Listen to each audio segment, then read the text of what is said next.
회개와 중생의 접점, 지난 시간에 제가 마지막으로 쓴 표현입니다.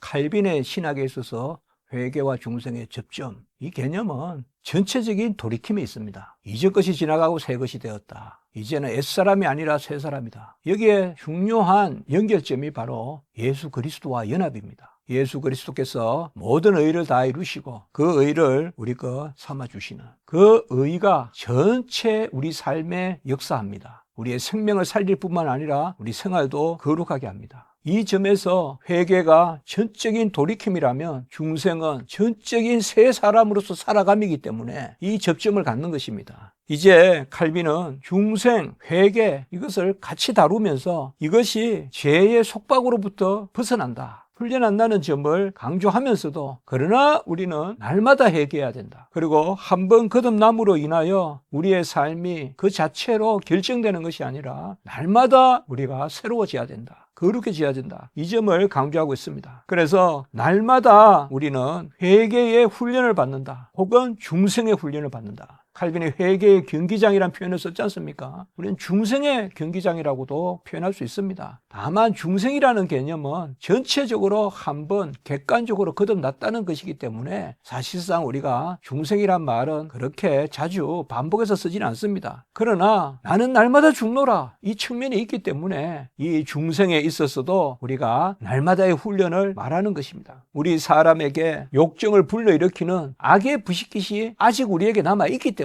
나는 날마다 죽노라, 날마다 사노라. 죽고 사는 것이 중생 아닙니까? 그것이 성화 단계에서 그렇게도 나타납니다. 그렇기 때문에 우리에게는 날마다 죄를 짓도록 유혹하는 악의 부식깃이 남아있다. 부식깃이 뭡니까? 바로 옛날에 이렇게 불을 당길 때 그때 조각, 거기에 불을 붙이가 확 타는, 그러니까 금방 자극을 주면 확 타오르는 그것이 우리에게 남아 있다는 것입니다. 우리 사람에게는 율법을 거스리는 그러한 욕망이 우리 가운데서 여전히 있습니다. 조금만 자극이 되어도 이것이 곧 활활 탑니다. 욕망 그 자체가 사실상 죄입니다. 우리가 탐심을 갖지 말라, 마음속으로 간음하지 말라, 이런 말씀들을 생각했을 때 이미 욕망 이 자체가 우리에게 죄입니다. 그래서 내가 탐심을 가지고 무슨 행위를 해서 남것을 훔치고 또 누구를 죽이거나 해코지해야 죄가 되는 게 아니라 우리 마음 자체가, 그러한 경향 자체가 여전히 죄를 향하고 있습니다. 그렇기 때문에 그것에서 우리가 날마다 새롭게 되어야 된다는 것입니다. 그러면 회개하고 거듭난 중생한 사람과 그렇지 않은 사람은 똑같은 것입니까? 이렇게 우리가 질문할 수 있겠죠. 그게 아니죠. 우리는 이제 죄가 우리를 지배하지 못합니다. 죄의 진료가 완전히 우리에게서 다 뽑혀나간 것은 아닙니다. 죄의 진료는 다 뽑혀나가지 않았어요. 그러나 죄의 노예는 아니에요. 사망의 노예는 아니에요. 그래서 칼빈은 죄의 진료가 아니라 죄책이 우리에게서 사라졌다. 죄책이 바로 사망의 형벌이거든요. 더 이상 우리는 사망에 속하지 않는다 이 말이에요. 죄책은 우리에게 사라졌다. 죄책이 뭐예요? 사망이 뭐예요? 그거 우리를 지배하는 거예요. 그게 하나님을 가까이 하지 못하도록 가로막고 말이에요. 그래서 뭐예요? 거듭난 우리는, 회개한 우리는 죄책으로부터 벗어난다. 죄에 대한 책임, 그 사망의 형벌, 그것으로부터 벗어난다. 이 말은 죄의 지배권으로부터 벗어난다 이 말. 이것이 옛사람이 십자가에 못 박히고 죄의 법이 하나님의 자녀들에게서 폐지되고 은혜의 법이 작용한다 이 말이에요. 그러나 여전히 우리에게 육신의 소욕은 남아있고 내 마음의 법과 육체의 법이 다툰다고 했잖아요. 그런 측면이 여전히 우리 안에 있다, 이것을 말하고 있는 것입니다. 그렇기 때문에 하나님의 법이 우리에게 가르쳐주는 것은 우리의 완전함을 가르쳐주는 것이 아니라 우리가 은혜로 말미암아 이제 다시 살아남을 이야기하고 마음과 뜻과 힘을 다하여 여호와를 사랑하고 그리고 이웃을 사랑하는 이러한 계명을 우리가 이제는 달콤하게 받아들이고 그 가운데 나아가는 거죠. 이게 바로 뭐예요? 죄의 지배로부터 벗어난 거예요. 죄의 지배 가운데 있을 때는 하나님의 율법이 저주입니다. 그 자체로 저주예요. 그러나 죄의 법에서 벗어난 우리는 뭐예요? 하나님의 법을 즐거워하는데 그 자체가 이제 저주는 아니지만은 여전히 우리 안에 온전치 못한 그러한 악의 부식깃이 남아있기 때문에 그 율법이 시시각각 우리에게 죄의 기회가 되기도 한다. 이것이 바로 성경의 가르침인 것입니다. 그러므로 무엇보다도 우리가 중요하게 생각해야 될 것은 어떤 한 율법에 대한 그것을 우리가 지키느냐 지키지 않느냐, 그것보다도 우리가 전체적으로 하나님의 말씀 가운데 거하느냐, 이제는 거듭나서 하나님과 함께 살고 그리고 그의 말씀을 즐거워하느냐, 이것이 귀한 것이죠. 그러므로 부패하고 오염된 본성을 버리고 그 가운데 하나님의 말씀 앞으로 나아가는, 그래서 부패하고 오염된 본성을 가지고서는 어떤 순수한 것도 어떤 신실한 것도 우리로부터 나올 수 없기 때문에, 그렇기 때문에 우리는 거듭나야 됩니다. 거듭나야 되고 회개해야 됩니다. 이 거듭남, 중생에 의해서 죄의 법이 이제는 은혜의 법으로, 이제는 율법 아래 우리가 거하는 것이 아니라 은혜 아래 거하는, 그럼에도 불구하고 우리에게 여전히 선한 것을 거스리는 악한 것이 있고 의로운 것을 거스리는 불의한 것이 우리에게 있습니다. 그렇지만은 죄를 없이 하라라는 것의 전제는 죄의 지배로부터 벗어나 있다는 것이죠. 그렇기 때문에 성령 가운데서 우리가 거듭났을 때 이제는 내가 이전 것이 아니기 때문에 내 자발성과 내 자력으로 의를 이룬다, 그 측면이 아닙니다. 거듭나고 회개했다는 것은 은혜 안에 거하고 은혜로 산다는 것을 의미하지, 거듭나고 회개했다는 것이 내 능력으로 내 자질로 산다는 것을 말하는 것은 아닙니다. 제세례파는 그렇게 생각한 것입니다. 제세례파는 우리가 구원을 받았으면 제사함을 받았기 때문에 이제 그 순수한 가운데서, 정결한 가운데서 우리의 공로로 의로 신비한 계시적 체험과 함께 그 능력으로 하나님 앞에 살아갈 수 있다. 그래서 윤리주의, 신령주의 이런 것들이 함께하는 것입니다. 우리는 거듭남과 회개가 예수 그리스도 안에서의 거듭남과 회개입니다.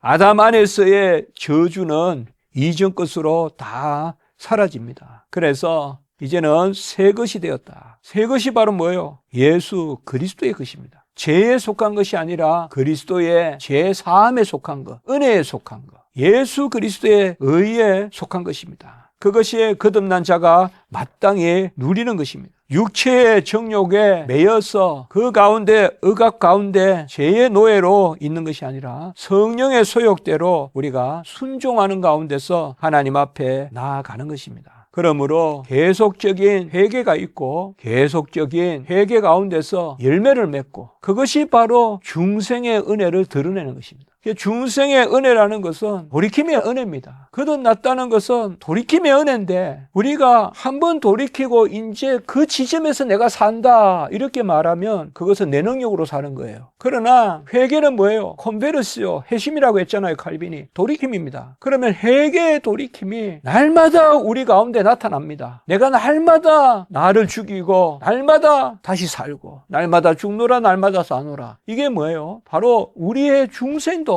그런 측면을 갖는다는 것이죠. 한 번 죽고 한 번 살아난다면 이제는 내가 살자라고 할 것입니다. 그러나 계속해서 죽고 계속해서 살아난다고 한다면 우리는 뭐예요? 계속해서 하나님의 은혜 가운데 있다는 것이죠. 그렇기 때문에 중생과 회개의 본질은 뭔가 하면 내가 내 뜻대로 사는 자격을 갖추는 것이 아니라 은혜 가운데 사는 것을 이야기하는 것입니다. 은혜 가운데서 날마다 성령의 소욕대로 사는 것, 곧 그리스도와 연합하여서 그리스도의 의로 사는 것입니다. 이 부분에서 칼빈이 강조하는 점이 바로 그것입니다. 그래서 회심이 돌이킴이라면 회심이 중생과 함께 맞닥뜨리는 지점은 뭔가 하면 중생 가운데서 우리가 날마다 돌이킴을 하면 한다는 거예요. 그러니까 돌이킴을 잊어버리는 것이 아니라 이제는 내가 이만큼 됐으니까 내가 산다 이것이 아니라 날마다 돌이키는 회개를 통하여서 내가 중생됨을 아멘한다는 것이죠. 그렇지 않습니까, 여러분? 우리가 이전 것이 지나가고 새 것이 되었다는 것은 돌이킴입니다. 돌이킴에 대한 아멘이 바로 날마다 죽노라. 그것이 뭐예요? 일용할 양식을 통하여서 맵기 하나님께 감사하듯이 우리가 돌이킴의 그것을,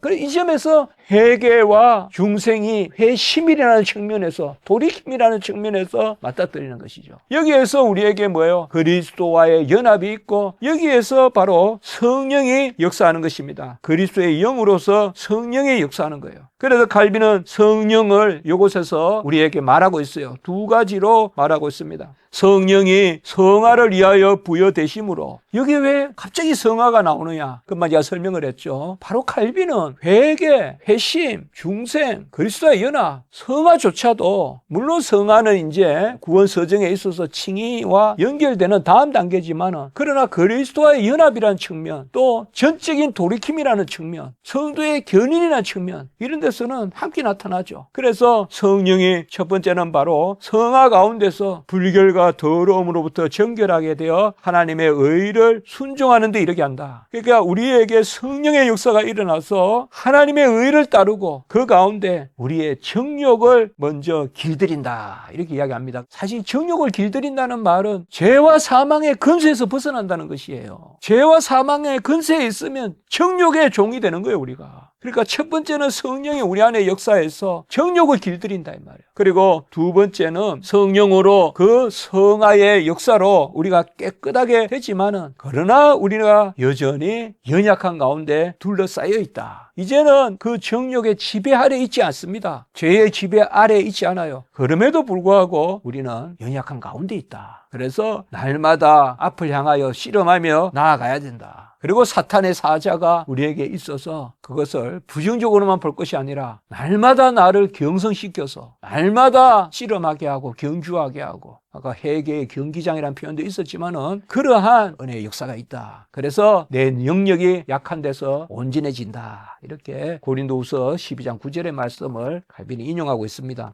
이 부분을 한번 정리하겠습니다. 첫째, 하나님의 자녀는 중생을 통하여 죄의 애속으로부터 풀려나지만 여전히 죄를 짓도록 유혹하는 악의 부식깃이 남아있으므로 회개의 경기장에서 일생 동안 뛰어야 됩니다. 두 번째, 중생한 자들은 죄의 지배권을 벗어나고 죄책으로부터 자유롭게 되었지만 죄의 진료와 죄의 법이 여전히 남아있어서 그들 자신의 연약함을 의식하고 겸손하게 합니다. 세 번째, 율법의 규범은 하나님을 진심으로 사랑하는 데 미치므로 온연된 본성으로부터는 순수한 것이 나올 수 없고 중생한 자들에게는 죄의 법이 남아있지만 죄의 법이 죄가 그들을 지배하지는 못합니다. 넷째, 성령은 그리스도의 영으로서 우리가 그리스도의 의로서 거룩함에 이르게 하시고 성령에 의한 성화는 우리의 정욕을 다스리게 하지만 우리는 여전히 많은 악과 연약함에 둘러싸여 있으므로 날마다 회개해야 된다. Continual repentance, 계속적 회개를 해야 된다. 이렇게 칼빈이 말하고 있습니다.